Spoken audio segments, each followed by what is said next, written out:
so we're not starting in the middle of the episode. Oh, yeah. Okay. Hello, Internet peeps. Welcome to another edition of Big Trouble in Little Podcast. I am Joe Dubs. And I'm Andy. And we have a special movie for you this week, a silent movie to be exact. It would have been hilarious if we did the podcast in like silent form and just showed text on the screen. Well, I mean, that would just be an article. We could just write a review. And just have piano in the background. Yeah, that'd be cool. It'd be a lot of work, though. Yeah, but you know what? Creative mind. Whatever. Anyway, so get strapped in and get ready for Big Trouble Little Podcast where only dreams can kill a dream. Andy, what the hell have you been playing or watching or reading? I haven't got any new games. I'm still just playing Gundam a whole bunch, kind of waiting on Mario to come out. But because I've been playing Gundam a lot, I've watched a lot of Gundam. I've almost watched all of Iron-Blooded Orphans in a week.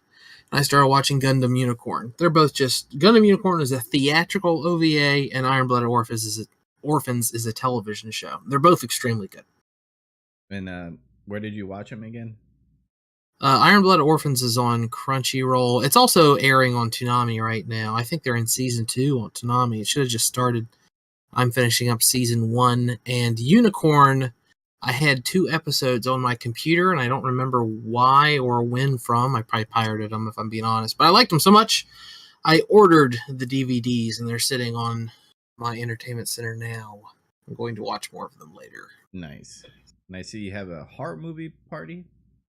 Yeah, me and a group of friends, we all do a movie group on Facebook, and we get together and watch specific movies. But we did a Halloween party, which was everyone at the party had their name put into a bucket, and we drew it. And if your name came out, you got to choose what movie we watched. Everyone brought 2 movies. And we watched, before everyone got there, we started Nosferatu. We watched all but the last 10 minutes of it. But then we watched Halloween. Mm-hmm. Then we watched Horror of Dracula. Then Hatchet. Then Children of the Corn. And then it was early in the morning and we stopped.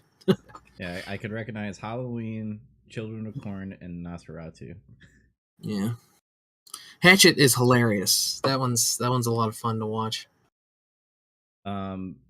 Quick story on Nosferatu. That was another German filmmakers, right? Who did? Yep, that's correct.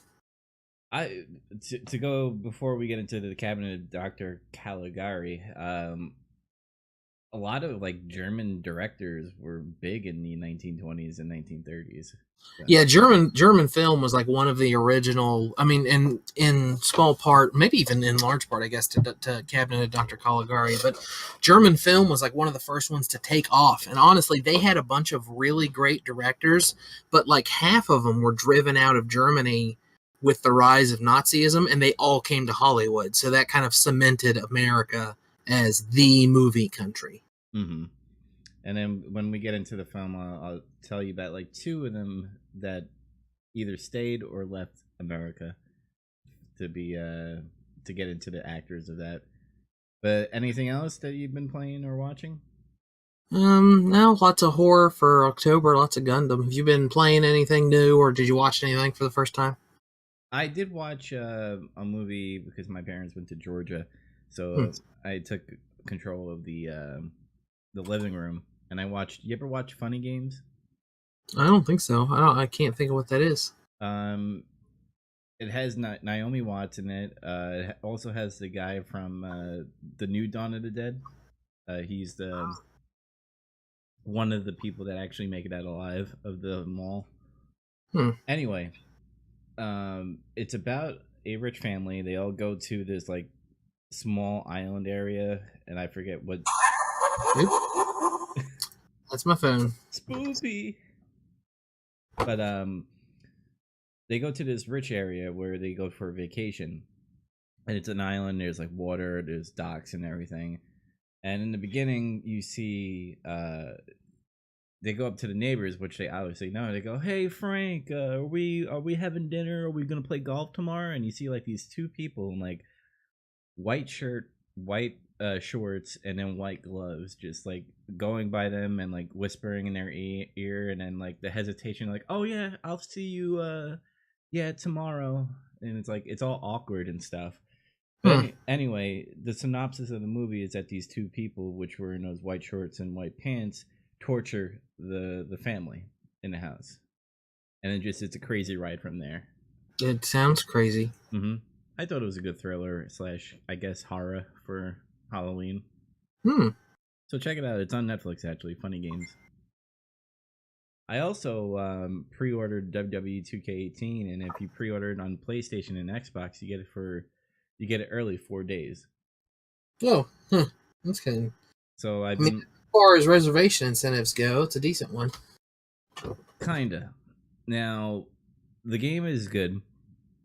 You have like the biggest WWE roster out there. There's like over 150 wrestlers that you can have. Cool. I got the deluxe edition, so that means I unlock them all, so I don't have to grind to get them. Hmm. Um, we call it. There is a lot of bugs in the game. Now I'm hoping that because the day one patch hasn't come out yet, that's why there's a lot of bugs. Like there was parts where my entrance, my guy had no arm. Um, Nice. then I faced, and this is gonna sound funny, but I faced John Cena and I couldn't see him literally. Are you sure that's a bug? That might just be. They might have just programmed that in there. Maybe because I was, and I couldn't see him, but he was hitting me and everything. That makes sense. And then my friends, who, if anybody knows them, they're called New Legacy. They did a day one like launch of the game, and they broke the game on day one, and pretty much Sheesh. they went on Hell in a Cell. They went to like the barricade area, and the barricade and the fans were like sucking the wrestler's body and like made them like fly in the crowd. Jeez. Okay.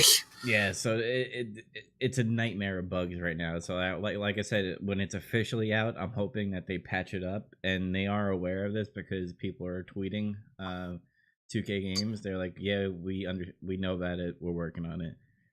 But then that goes back to me going, "Why are you releasing a shitty game again?" Yeah. Stop. I mean, all these publishers got to understand. You got to finish these games before you put them out, guys.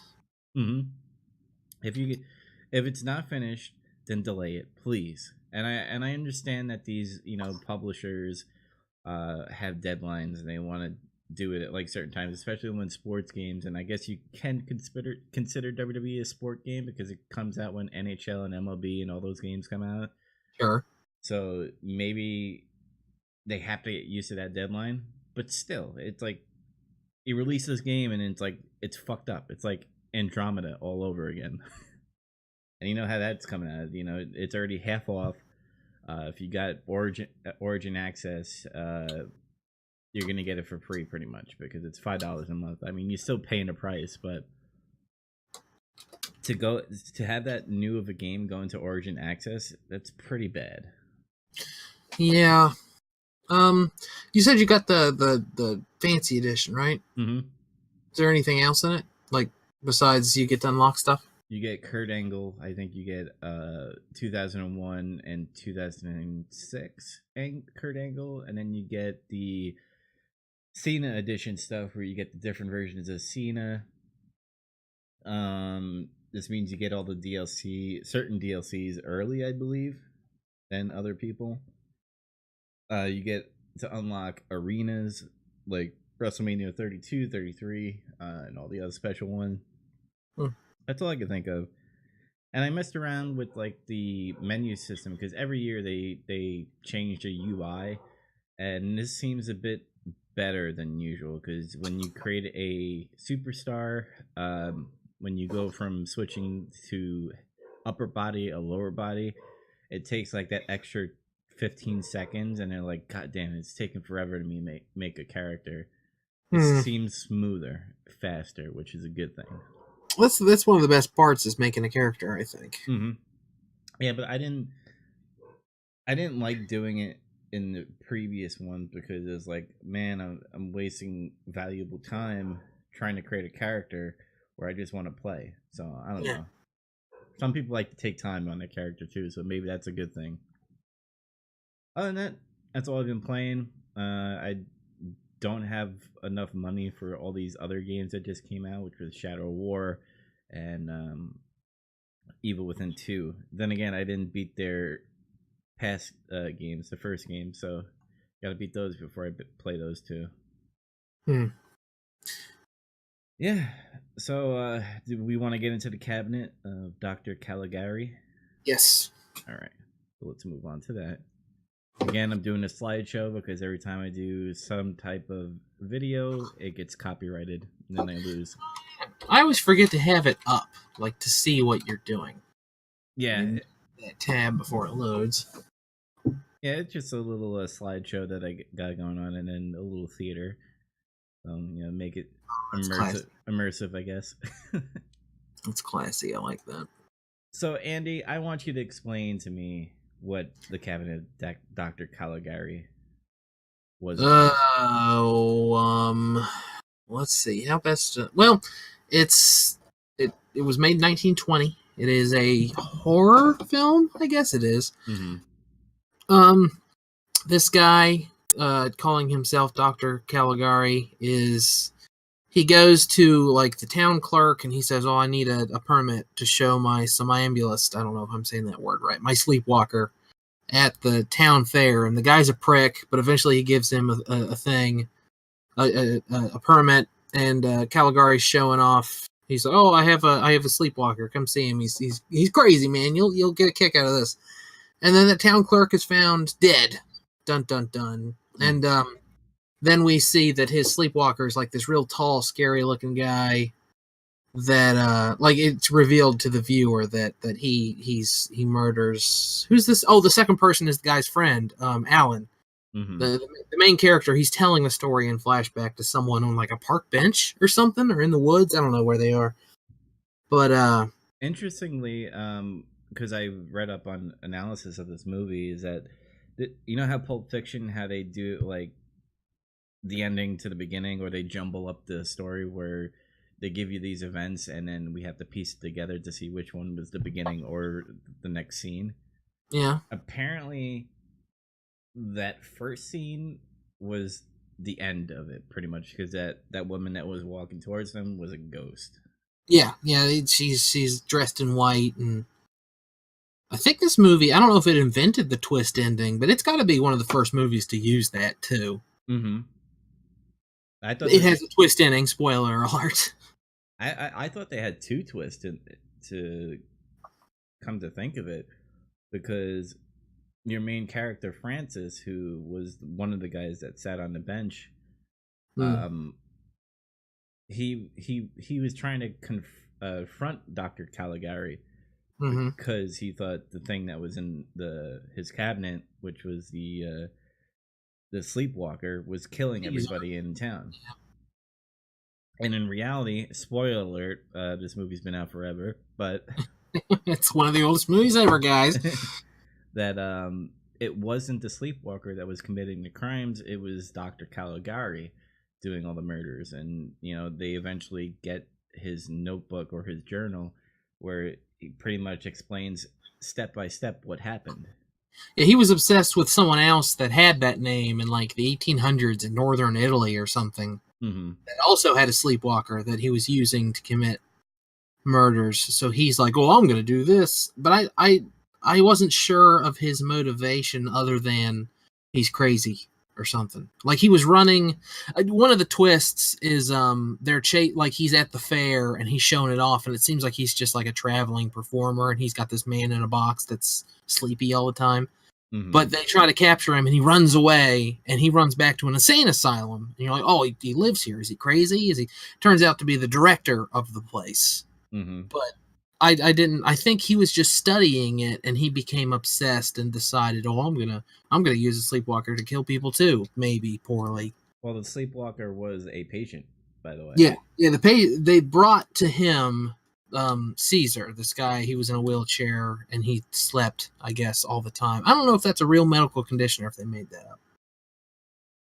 Probably made that up because they didn't really understand mental breakdowns back then, I guess, because very possible. That's when they were doing like shock therapy and all that back then. Sure. But I thought the other twist too is the guy Francis, because I don't know if you remember the scene. Yeah, the end is the twist. where he says he's Dr. Caligari, and he's pointing at the person who was trying to be Dr. Caligari, and then they put the white coat on him. Yeah, he's crazy. He's the crazy one, and he thinks he's seeing all this stuff, and yeah. Mm-hmm. And then that's when you as the audience are like, shit, was he the one doing all this, or Was it real or was it not? Yeah, it's also one of the first unreliable narrator movies, because what's a famous Usual Suspects. That whole movie, at the end of it, you're like, wait, was that real or not? Because he makes it up by looking at all the stuff on the wall behind him. Mm-hmm. It's the same principle. It's like, was that a real story, or was a crazy guy making up a bunch of nonsense? Yeah. The good things I like about this, and I know back then when they showed silent movies, they had live performance of the music played on the piano. That would make it. I really did like on Amazon Prime the music that they did choose. Yeah, I dug it. I don't know if it was the same ones that were played in the theater, but the atmosphere was really amazing. And I thought it was really creepy. Do you remember when the girl came into the trailer of where the Dr. Caligari and the sleepwalker was? Oh, she was looking for her father, and he says, "Oh, you can come in here and wait for him, right?" Mm-hmm. And they were just like staring at her, and I was like, "That's because they both turned their heads at the same time, and it was creepy as fuck." Yeah, so yeah. I mean, this movie is very creepy. It looks creepy and everything. Like just the sets are creepy on their own. Mm-hmm. I love the sets, by the way. Everything was hand drawn. Yeah, it's all expressionalist. Mm-hmm. It's got a bunch of sharp edges and both perspective and I don't know how else to describe it. Like perspective is skewed. It's hard to explain without someone just seeing it. Like Google image search or Wikipedia search the movie if you have no interest in seeing it, but if you want to see what we're talking about, all the sets are just bonkers. Like they don't really make sense. In black and white, it's real creepy. It's like Dr. Seuss and Tim Burton made a silent movie. Yeah, that's pretty good. And it was just amazing because there was a part where Dr. Caligari was trying to get a permit so that he could be at the fair and everything, and this like official was like sitting on like it literally looked like a like the bench is like as tall as a guy. Is that what you're gonna say? Or his stool? Yeah, and it was like that was weird to me, and I was like, yeah, they were like that, but it wasn't as outrageous as it was put in the film. Yeah, it wasn't like when people hear stuff like German expressionism, they tend to think of stuff that's more like surrealism. They think about the French surreal movement, and they think about like David Lynch and stuff like that. It's crazy, but it's not. I don't know. I almost said it's not dreamlike, but I guess parts of it are. I don't know. If you want to know the differences between German expressionism and French surrealism, take a film class because I'm underqualified to explain it. Well, I read and I actually watched a documentary called Caligari to Hitler, and it was explaining like the themes of what German directors were doing before World War II hit and before the rise of Hitler and everything. Mm-hmm. And they weren't saying that like these directors were fascist or tyrants in any way. They were kind of just foreshadowing what Germany was going through, where there was a lot of horror, there was a lot of like they wanted power, they wanted rich and all that, and you kind of could tell that in Dr. Caligari. I'm like, it's interesting. I read something about how Dr. Caligari best showed, debatably showed the way Germany was post-war, like after the First World War, because the whole country was like they didn't know how the economy was going to do in a post-war period after like the Treaty of Versailles and all this other stuff. And it's about like a lot of the movie deals with dual personalities and stuff like that, like someone appearing to be one way but behind closed doors they're actually like this and stuff like that. Mm-hmm. But really you can say that, this is a really important lesson to anyone who's interested in film beyond just seeing an interesting story. you can look at when a movie was made and where it was made, and anthropologically learn stuff about where it's from, like the way that the people in that country were looking at certain cultures and other things like that. It's real interesting. I had a class about it in college. I'm trying not to get all booky hoity-toity during this. I just want to discuss the movie, but I'm gonna get off. I like that stuff. I mean, people need to be educated sometimes. Another thing about like these German directors, I know we're steering off a little bit of Caligari, but it's still within the same realm. Is that there was a movie, I think it was called Metropolis or something. Fritz Lang. You're gonna talk about Fritz Lang. He is my favorite early German director. Fritz Lang's the best. Yeah, I don't think it's the no. There was another movie where this guy he was like a serial killer who killed children only, and you're talking about M now. Yeah. I own M on Blu-ray. That movie is great. Yeah, and it was explaining like the horror and like in the mind how people could be sick to kill children or just kill a certain group of people. Hint, genocide, which happens later on in history. Sure. What I thought was really interesting is that the police weren't trying to capture this guy. It was more of like criminals trying to get him. Well, that's not completely accurate. You should see M. I'm going to do my best not to spoil it for you, because M is one of the best early. Basically, M and Metropolis, in my opinion, are the two best pre-World War II German movies. Mm-hmm. I mean, they're like the two. But in M, the police are trying to catch this guy because he's killing children. So the police are like on every street corner. They're questioning people. They're stopping people. They're like doing a bunch of busts. There's a scene where there's like a bunch of ne'er-do-wells in a bar, doing whatever they do, selling illegal contraband and drinking too much, drinking underage and prostitution. And the cops come in and bust the place up and interview every single one of them individually and arrest a whole bunch of them. Mm-hmm. Normally the cops, they kind of look the other way. They're not like harassing them so much. But because this guy's out there killing children, it's making criminals, it's making like pickpockets and prostitutes, they're having a harder time doing what they do to make money. So the criminal underworld has a meeting and they say, we got to catch this guy because the cops aren't doing it. Mm-hmm. So the cops are looking for the guy and the criminals are looking for the guy. Like they have like a bunch of like children and homeless pickpockets as lookouts, and they're like reporting and they're talking to the safecrackers, and the safecrackers are doing something else. And they are also on the street trying to find the guy. And it's really suspenseful. Like when they finally start almost getting him, and they corner him in this office building. And it's a really cool movie. I'm not going to spoil the end, but it's great. What I thought was really interesting in that movie is how they mark him is they put like some type of chalk. It's chalk, yeah. And then they put the thing M on it, and I'm like, that's kind of interesting. And then all of a sudden, I'm not saying it connected on what the Germans were doing, but during the Holocaust, they put little fucking Star of David on them to identify the person.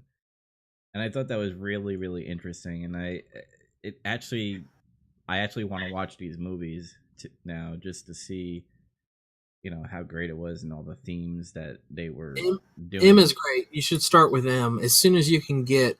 I was trying to see if it's streamable on anything. I think it's on Filmstruck, but I don't think you have that.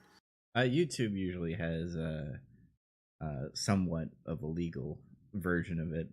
Oh, okay. There's like marks. There's like a Criterion release of M and stuff like that. M is great. If you like sci-fi at all, you have to see Metropolis one day.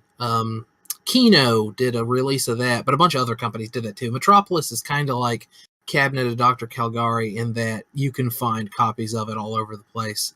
And if you really like those two, you should watch The Magician. Who the hell directed The Magician? I can't remember. IMDb. Yeah. The Magician. The Magicians. No, I said The Magician. I don't know how to spell magician. 1926. There it is. Wow, there's like many versions. Well, I mean, it's a pretty bland name.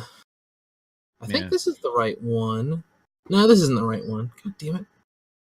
There's But too many movies with that name. but anyway, like the theme and everything, especially with Dr. Caligari, is that there was a veil to it. There was like he was in the shadows doing all this crime and stuff. Oh, the And magician. I was thinking of the one from '58. Sorry to interrupt, but the magician.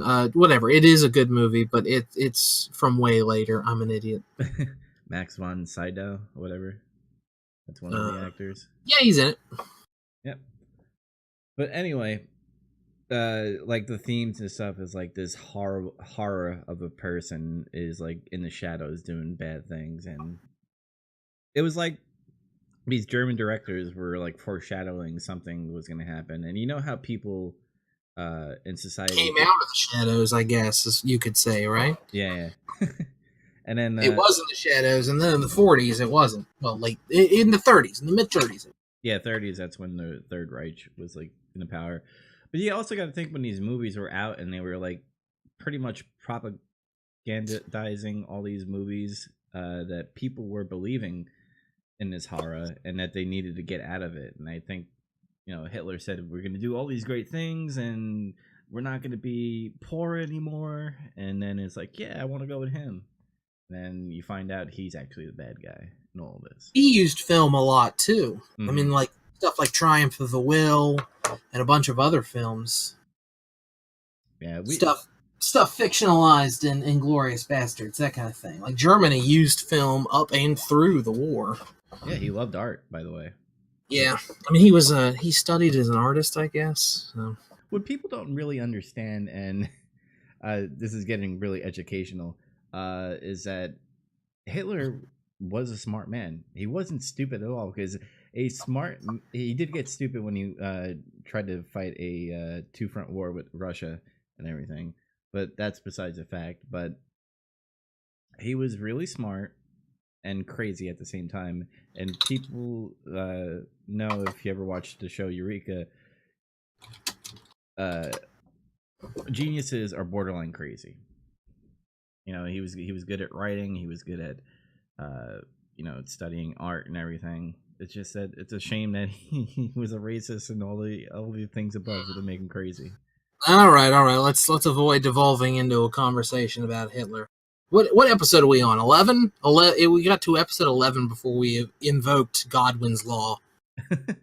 These people are Nazis.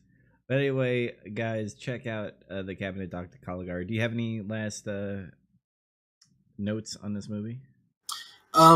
It's really hard to convince people to watch black and white movies. It's hard to convince people to watch silent movies, and it's hard to get people to watch foreign movies. This one is all three.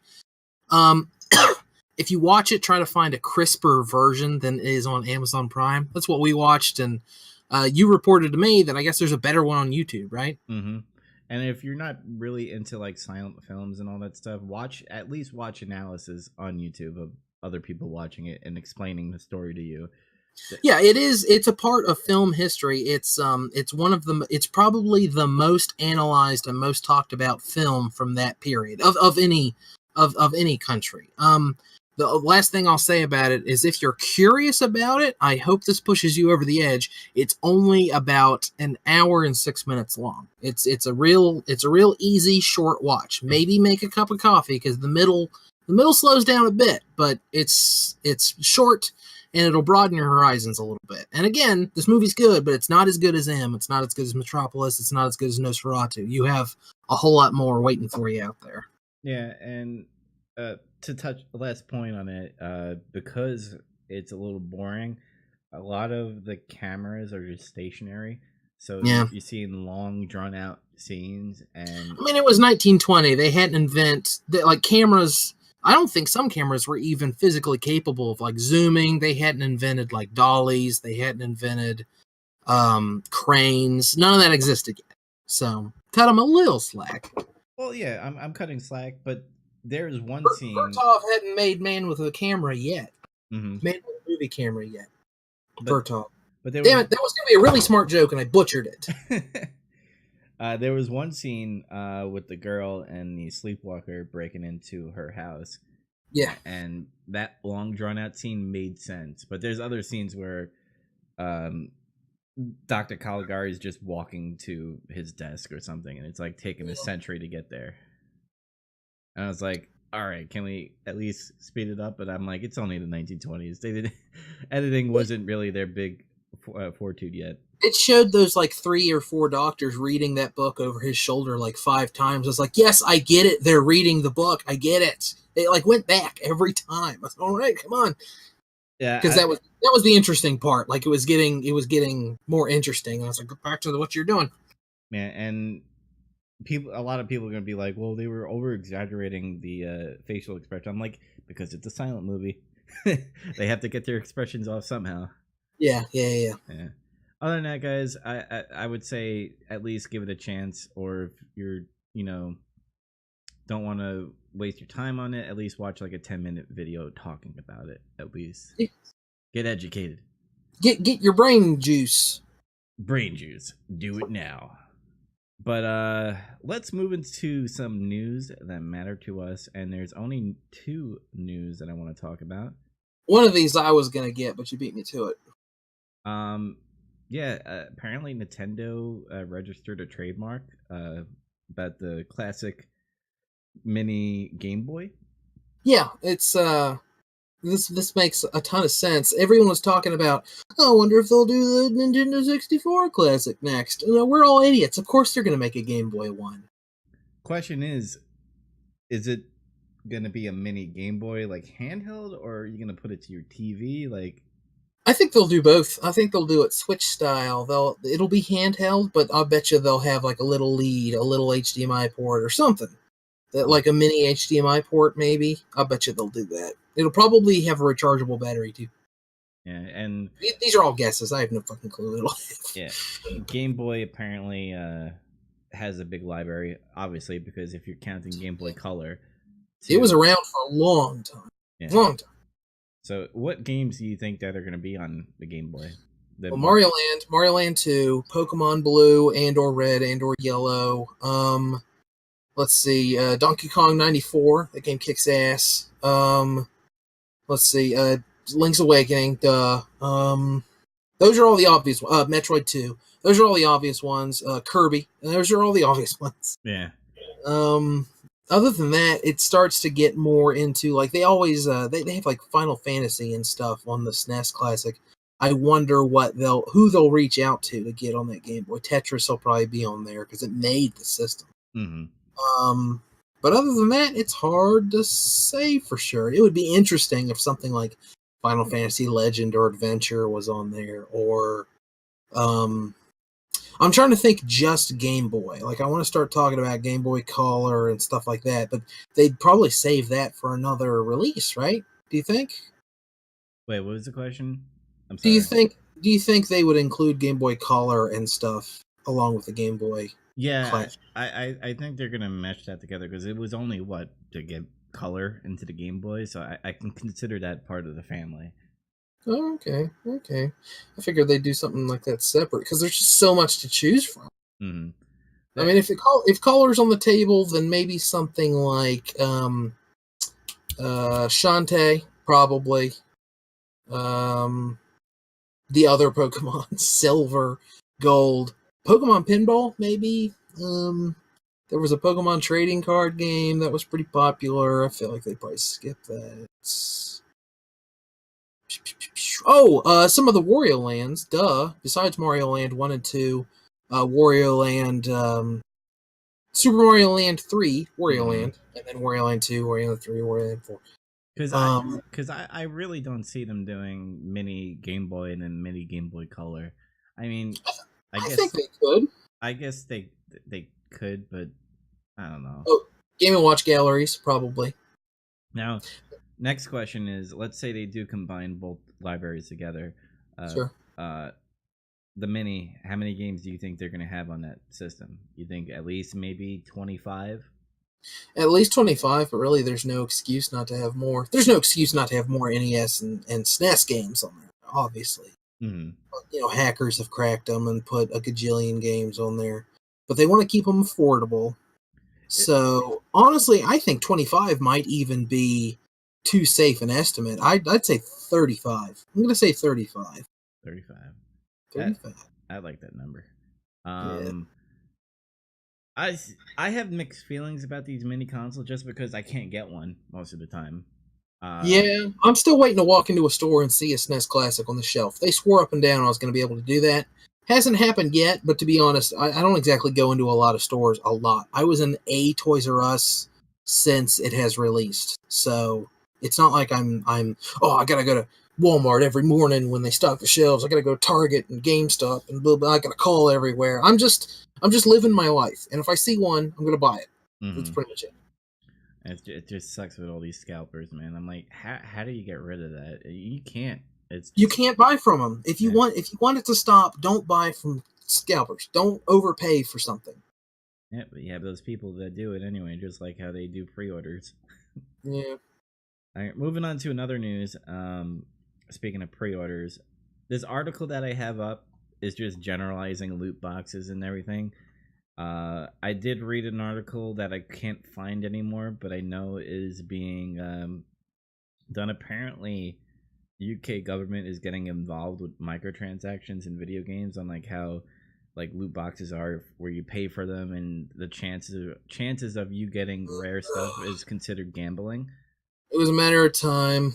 And there is a petition going around to make the UK government do that. Oh, And no kidding.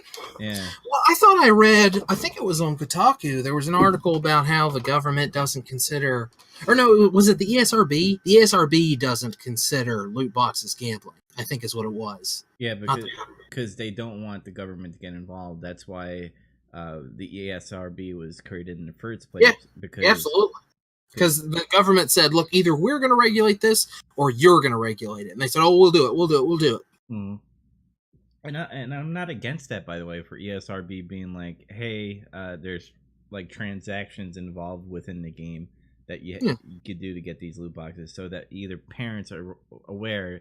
Maybe I need to hide my credit card from my kid so he doesn't steal it and use it to get these clothings and these loot boxes and everything. Instead of hiding it from your kid, maybe you should talk to him about what this is and how look it's manipulative and you're going to want to do this. But part of becoming a functioning adult is learning to control yourself, and you need to be able to conservatively do this. I'm going to teach you the value of a dollar, and blah. I'm going to parent you. Mm-hmm.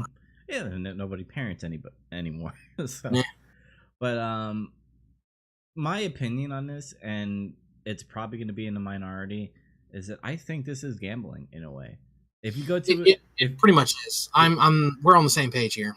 yeah, because if you go to a slot machine, you're putting money into that machine.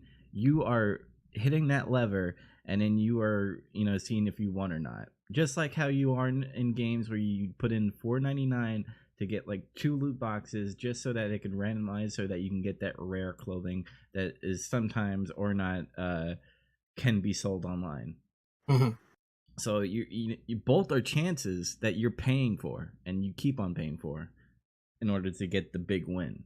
So there's people out there being like, "Oh, this is not gambling." I'm like, it sure is gambling. Yeah, yeah. People want to say, "Oh, this isn't gambling," because they want to say, "Oh, there's no problem here." I'm not necessarily saying loot boxes need to go away. Like I know there's a lot of people that they have this real hardline defense on loot boxes are terrible and awful, and for the most part, I don't like them, and I think they're being implemented in a worse and worse way as games come out, and we need to find a line and start pushing back against publishers. But I'm not saying they're all terrible. Like I'll say something like loot boxes, and then friends who play Overwatch will jump down my throat about, "No, what's wrong with it? It's just cosmetic." But they're missing the point. That's not what I'm not saying. I don't I know, it's a real nuanced conversation, is what I'm trying to say. I miss games, and I understand that loot boxes you can grind to get loot boxes, so you're not paying for it. Yeah. But I miss games where you grind in the game to get that rare thing. Yeah. And Absolutely. it's like, oh, you're gonna get a box that you might get that rare thing. It's like, it's really fucking stupid. Yeah, I miss unlockables. I miss like, oh, you beat the game on hard. Oh, sweet. You get here's some alternate costumes or something like that. And even after that, part of me misses, oh, they came out with new costumes for these characters I like. I'll pay $2 and get the one I want. Can't do that anymore. Yeah, because these either, I don't know if it's developers or the publishers doing it, or maybe both. Publishers. It's publishers. I would gamble my money. I'd put money on the fact that it is publishers shoving this in developers' faces. I bet you there's a lot of developers that have loot boxes and what's it called? Like where there's a fake money in your game that you use to buy things with, stuff like that. That's being put in the game by publishers, I'll bet. Yeah, and it's using the people with maybe the possibility of knowing that maybe there is gamblers out there that will put money into this to get this rare thing. And also using kids too. Be like, hey, you want this cool skin for your Overwatch character? Well, if you only pay $20 to get 10 of them, you might get it. And it feeds into the the curiosity, and it's retarded. It's gambling. I don't care what anybody says, but I don't want to ban it. I just want it to be known on the ESRB rating. Hey, there's microtransactions. Be careful. Yeah, it's we need to start. Like I said, we need to scrutinize it, and we need to push back a little bit because they're testing to see what they can get away with, and we're letting them get away with everything. Yeah, because now it's not on multiplayer games anymore. They're going onto single players like Shadow of War. That's scary. That is super scary. Got to make it clear that this isn't what we want. Mm-hmm.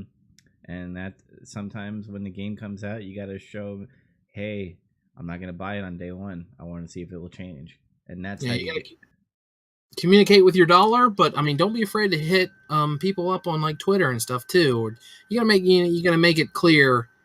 This isn't what I want. I want a game that's a little more straightforward. I don't want gambling in it. And blah blah blah. Do it civilly and not like don't harass anyone. Yeah, don't do a witch hunt, because witch hunts solve nothing. Yeah, be a reasonable human being about it. Yeah. I can't believe we're at the point where we have to tell people, okay, no, don't harass them, don't DDoS them, don't review bomb them, don't do this. But that to go off on a little tangent, that's how people are in their communities. There are so many podcasters and streamers out there that it's good to speak your mind, and I'm all for free speech, by the way. If anybody knows that on Twitter or Facebook, you know what I post every day. But there are times where drama happens within two communities, and they go, well, fuck this guy or fuck this girl. They're stupid this, they're stupid that. And you see in the chat, like, well, what did that person do? Oh my God, we should do something about it. And then everybody's starting to grab their pitchforks and start to fucking go to war. And I'm just like, why don't we look at both sides before we start, killing each other? You know what I mean? And it's like, it's happening a lot. And it's really, really scary. And that's all I wanted to say about that. To go into a little coming attractions, by the way, we have a big list of what's coming out next week. Yeah, I added one to what you had. Oh yeah, I forgot about that. But there's 2 games coming out on the 17th. Officially, WWE 2K18, the first day where everybody gets to play it, even on PC. Then you got South Park: The Fractured Butthole, which looks really good. I want to play that game too. I want to get it. I don't think I'm going to get it day one, but I'm probably going to get it sometime this month. I think I'm having trouble waiting, but I got stuff to play for now. Yeah, and I got news about like Game Journal and what I'm going to be doing. Destiny 2 PC is coming out the 24th, and then on the 27th, a shitload of stuff are coming out. Finally, Super Mario Odyssey is coming out. Yay! Assassin's Creed Origins. Meh. I want to play it because of Egypt and all that stuff. And then Wolfenstein 2. That looks interesting. I need to go back and play the other. And for TV/Netflix, you have Stranger Things Season 2. Hell yeah. If you've seen the last trailer on that one, it fucking looks epic as shit. The only thing I'm really, really worried about is that it's going to lose its... when you watch something and you're really surprised, like, wow, I didn't expect this was going to be good at all.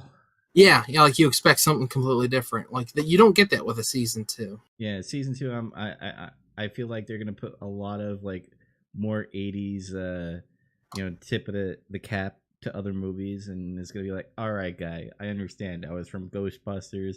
That was from this. Okay, don't do all that stuff. It's gonna get annoying at some point. But from the trailers, it looks like they're gonna go into the upside down world, and I'm excited about that because I want to learn more about that. Yeah.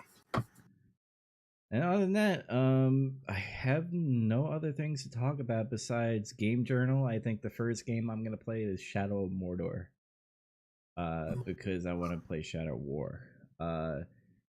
So how Game Journal, Andy, how I want to do this is I want to put it into like a written form, so it's kind of scripted in a way, but you're reading it like a journal, unlike by like not step by step, but like what good things and bad things you found in that playthrough. Sure. And how many entries of journals you put is gonna tell people how long of a game it is, pretty much. Now that's kind of bad in a way. That I'm gonna work on that section, but I this area under development, yeah. folks. Because sometimes life gets in the way and you can't play a video game, and then all of a sudden Totally. you're gonna be like, well, this game took you about like 3 months to finish. Why? And all that stuff. So I was in prison. God, get off my back. But the thing is, I want to make it into a journal. I'm more into something scripted instead of just me going this that, because for a listener sometimes saying a lot can get annoying in a way. Whatever. But yeah, I just there's a lot of things in this podcast. I'm gonna want to make it more creative. I think the movie thing is kind of creative, where me and Andy are so big into movies and TV shows that we could talk literally for hours about something. That's my favorite part. Yeah. So like the Caligari thing, how we went on a tangent about German directors and World War II and all that stuff. That was awesome. I love doing that. So expect more things that are going to be outside of the box instead of being like, "Hey, this news came out. What do you think?" Hey, there was a trailer. Did you like it? And it's like, no, I fucking hated it. End story. Oh, what are we watching next week?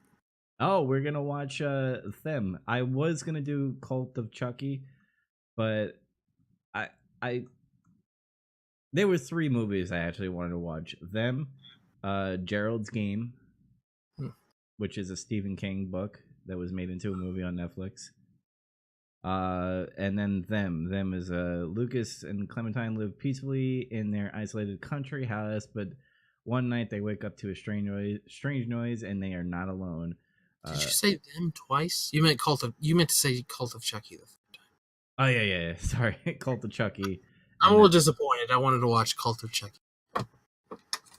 You know what? I don't want to sway your opinion. I mean, I want to watch what you want to watch. This is your pick. This is your week. I'm the weirdo who made us watch a 1920 German expressionist silent movie. But you know what? It was a close tie anyway, so fuck it. Cult of Chucky. All right, everyone. Go watch Cult of Chucky. What's it on? Netflix.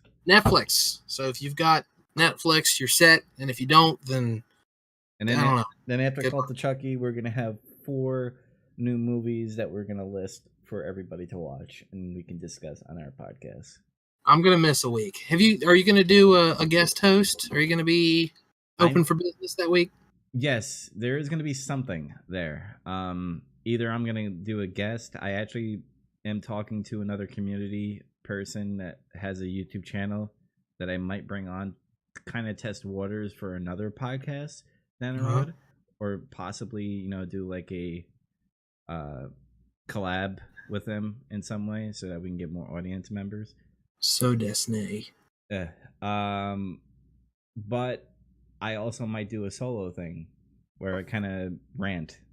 I don't know. So careful. You get too far off the rails on that one, and I won't get too controversial. For you. Yeah, I won't get too controversial, but I'm just testing waters on what I want to do, because I'm tired of doing the same thing over and over again. Sure. What I've done in the past. So I'm just trying new things.